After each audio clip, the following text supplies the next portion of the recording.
నిర్మల్ జిల్లా బాసర సరస్వతి అమ్మవారి ఆలయంలో దేవి శారదీయ శరన్నవరాత్రి ఉత్సవాలు వైభవంగా జరుగుతున్నాయి. మూలా నక్షత్రం సందర్భంగా భక్తులు తెల్లవారుజాము నుంచి ఆలయంలో ప్రత్యేక పూజలు అభిషేకాలు నిర్వహిస్తున్నారు. భక్తులతో అమ్మవారి ఆలయ ప్రాంగణం కిటకిటలాడుతోంది. ఇక దేవి నవరాత్రుల సందర్భంగా సరస్వతి అమ్మవారి ఆలయం నుంచి మా ప్రతినిధి సాయిలో అందిస్తారు.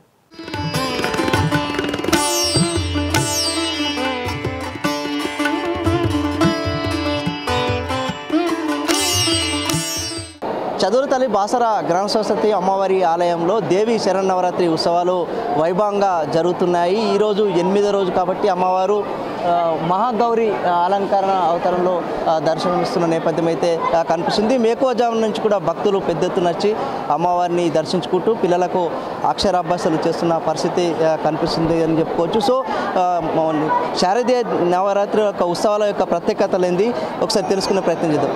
శరన్నవరాత్రి ఉత్సవాల యొక్క ప్రత్యేకతలు ఏంది? ఓం సరస్వతే నమః. యాదేవి సర్వభూతేషు మాతృరూపేణ సంస్థిత నమస్తస్యే నమస్తస్యే నమస్తస్యే నమో నమః. శ్రీ బాసర జ్ఞాన సరస్వతి దేవాలయంలో శరన్నవరాత్రి ఉత్సవాలు అత్యంత వైభవంగా జరుగుతాయి. ఇక్కడ ప్రధానమైనటువంటి ఉత్సవం శరన్నవరాత్రి ఉత్సవాలు.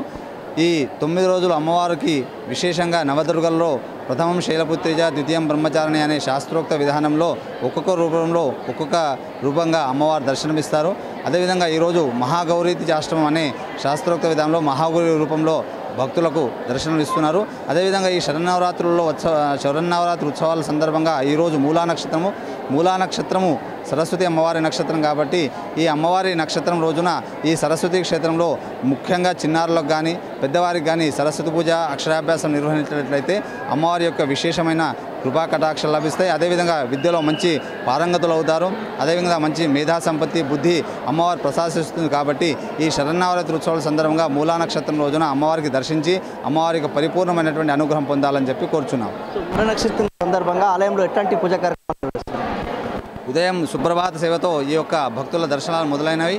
ముఖ్యంగా ఈ శరన్నవరాత్రి ఉత్సవంలో సప్తశతి పారాయణాలు, వేద పారాయణాలు, మూలమంత్ర జపాలు, అదేవిధంగా ప్రతినిత్యం చండీ హోమము మరియు ముఖ్యంగా అమ్మవారికి ఉదయం మరియు సాయంత్రము 64 ఉపచారాలతో కూడుకున్న చతుషష్ఠి ఉపచార పూజ నిర్వహిస్తారు. ఈ వైదిక కార్యక్రమంలో మా వైదిక బృందం అందరూ పాల్గొని అమ్మవారికి విశేషమైనటువంటి వైదిక కార్యక్రమాన్ని నిర్వహిస్తున్నారు. అమ్మవారిని దర్శించే ఎట్లాంటి ఈ రోజున సరస్వతి నక్షత్రం కాబట్టి ఇక్కడ కొలువైనటువంటి ప్రధాన దేవత సరస్వతే కాబట్టి చిన్నారులకు అక్షరాభ్యాసం కానీ మరియు చిన్నారులకు సరస్వతి పూజ నిర్వహిస్తే అమ్మవారి యొక్క అనుగ్రహంతో పాటు వారికి మంచి విద్యలో పారంగతులు అవుతారు. మరి మంచి బుద్ధి మేధా సంపత్తి కలుగుతుందని చెప్పి మనకు శాస్త్ర ప్రమాణం కాబట్టి ఈ రోజున ఈ సరస్వతి అమ్మవారి క్షేత్రంలో అమ్మవారిని దర్శించడానికి అమ్మవారి యొక్క పరిపూర్ణ అనుగ్రహంతో మంచి ఐశ్వర్యవంతులు మంచి విద్యావంతులు అవుతారని చెప్పి ఈ అమ్మవారిని దర్శించుకొని అమ్మవారి అనుగ్రహం పొందాలి. అందరికీ బాసర సరస్వతి అమ్మవారి ఆలయంలో శారదీయ శరన్నవరాత్రి ఉత్సవాలు ఎంతో గ్రాండ్గా జరుగుతున్నాయని చెప్పుకోవచ్చు. భక్తులకు ఎలాంటి ఇబ్బంది తలెత్తకుండా ఉండేందుకు ఆలయ అధికారులు మాత్రం అన్ని ఏర్పాట్లు చేశారు. వర్షాలు ఎక్కువగా ఉన్న నేపథ్యంలో కొంత భక్తుల సంఖ్య తగ్గిందని చెప్పుకోవచ్చు. ఉదయం మేకోజాము నుంచి కూడా ఆలయంలో ప్రత్యేక పూజలు అదేవిధంగా అభిషేకాలు అయితే నిర్వహిస్తున్న నేపథ్యం అయితే కనిపిస్తుంది. మొత్తానికి బాసర పుణ్యక్షేత్రంలో శారదీయ శరన్నవరాత్రి ఉత్సవాలు మాత్రం ఘనంగా జరుగుతున్నాయని చెప్పుకోవచ్చు. కెమెరామెన్ మహేందర్తో కలిసి సాయిలు, S6 న్యూస్, బాసర నుండి.